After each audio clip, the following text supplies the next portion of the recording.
Welcome back to A to Z here on Locked On Sports Atlanta, free on YouTube and wherever you get your podcast. You search Locked On Sports Atlanta. Follow me on Twitter at Mark Zinno. Of course, follow our entire network at Locked On ATL. Before we get to some important Falcons notes, I have to hand out a shovel of wisdom. Brace yourselves, because it's time for the shovel of wisdom.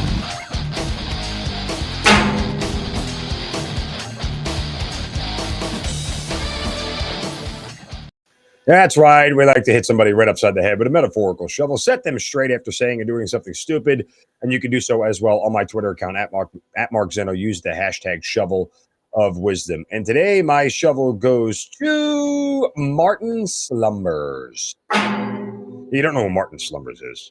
And I didn't know the name either until I had read the story. But RNA Chief Executive Martin Slumbers. You know, Royal Andrews, where the Open is coming up, the 150 Open Championship.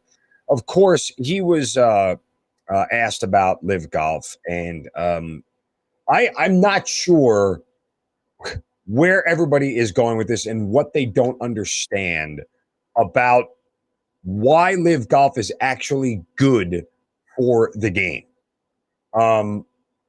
Here's the thing. Tiger's star is fading, okay? And there is no more major draw in golf the way Tiger is. Now, I know he's going to play at the Open. People are going to watch him, and I'm not debating Tiger's, viability as a popular star on tour. I will always debate his current version of the golfer that Tiger Woods is a waste. He's not going to win another major. He just doesn't have it anymore. But the RNA Chief Executive Martin Slumbers said the following thing when asked about Live. Quote, I firmly believe that the existing golf ecosystem has successfully provided stable pathways for golfers to enter the sport, develop, and realize their full potential. Professional golfers are entitled to choose where they want to play and to accept the prize money that's offered to them. I have absolutely no issue with that at all, but there's no such thing as a free lunch, close quote. You do have an issue with it. Otherwise, you wouldn't be complaining about it and wouldn't be backing the current ecosystem, because this is a different ecosystem, one that is challenging yours. I don't understand why nobody can wake up and recognize that this alternate ecosystem, this other tour is good. It doesn't hurt the game. And if you guys were smart, you would figure out a way, much like the Ryder Cup, much like the President's Cup, whatever it may be, to challenge PGA golfers versus Live Tour. Beat them on the course. Right? Go back to Happy Gilmore. That's right. I'm going to beat your ass on the course. Go beat them on the course and prove that the PGA has the superior golfers. Set up an event. Everybody will make money. Everybody. You can have another tour and have it succeed. You have 2 lacrosse leagues. You now have 2 football leagues. You have multiple basketball leagues. Like, what is the big deal? I don't understand the pushback to Live. Oh, well, they didn't do it my way. Screw your way. Things are different. College athletes now get name, image, and likeness deals. Didn't happen 30 years ago. They didn't do it my way. So what? Like, get over yourselves, folks. I don't understand. I do not understand the resistance to Live Golf. What is the big deal? Nobody has to do it the way you did it. It's okay if they take a different path. If somebody wants to pay a below-average golfer millions of dollars to suck at golf, what is it your problem? I wish somebody would pay me to suck at golf. I do suck at golf, comparatively speaking. But no one. If the Live Tour would offer me money right now, see ya. I Locked On Sports Atlanta. I want to play golf. Deuce. I'm going to continue to rail against this, and it's going to really bother me for quite some time going forward. It's mind-blowing to me. Let's get to the Falcons here in a minute. First, a word from our friends at Coffee AM, one of the greatest coffees you'll ever have. They are locally roasted and shipped on the same day or very close to it. Guys, I love Coffee AM. The package comes to my house, man, and just you open the box and smell it. Fantastic. Coffees from across the world, a huge selection, expertly crafted blends, espressos, flavored coffees, gourmet teas, all roasted right here in our backyard in Atlanta. Coffee AM is an Atlanta-based small batch coffee roaster. And I mean, when I say coffees all over the world, guys, I had a coffee from Sumatra, from Kenya, from everywhere I never thought I'd drink coffee from.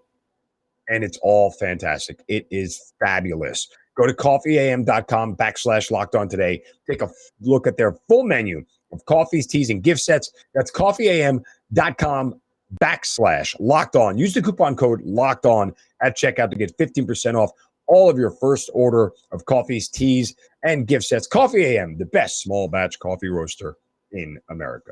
Okay, Atlanta Falcons. Great column by Josh Kendall today in The Athletic.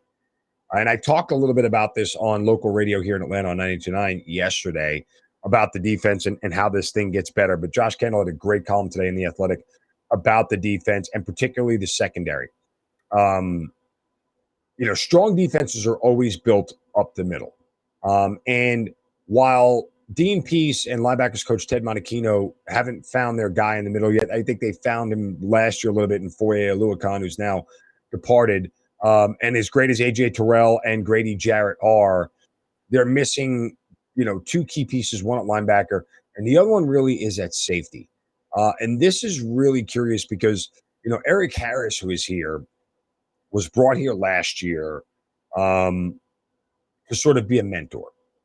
And they brought him back this year with the idea that he would sort of cede to some of the younger guys that they had drafted, particularly Richie Grant, who really is one of the test cases for the validity of Terry Fontenot and Arthur Smith's scouting/drafting abilities going forward, because he's the guy that they have in here that was the 40th overall pick that they expect to take over as the lead safety.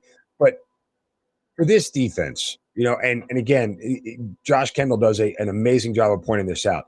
In the game against the Buffalo Bills last year, Pease had Terrell follow Stephon Diggs all over the field. And what did Terrell do? Exactly what he thought he would do. He limited Diggs to 5 catches on 52 yards.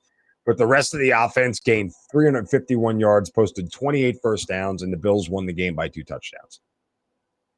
And I say all that to say that when it comes to the rest of the defense, clearly there are issues outside of the 2 biggest players and everybody else. But when you have Terrell doing what he's able to do, if you can have a back end that doesn't allow big plays, if you can have a back end that sort of puts the top on the defense and keeps it on there and doesn't allow the offense to take the top off the defense, you're going to be a much more effective team.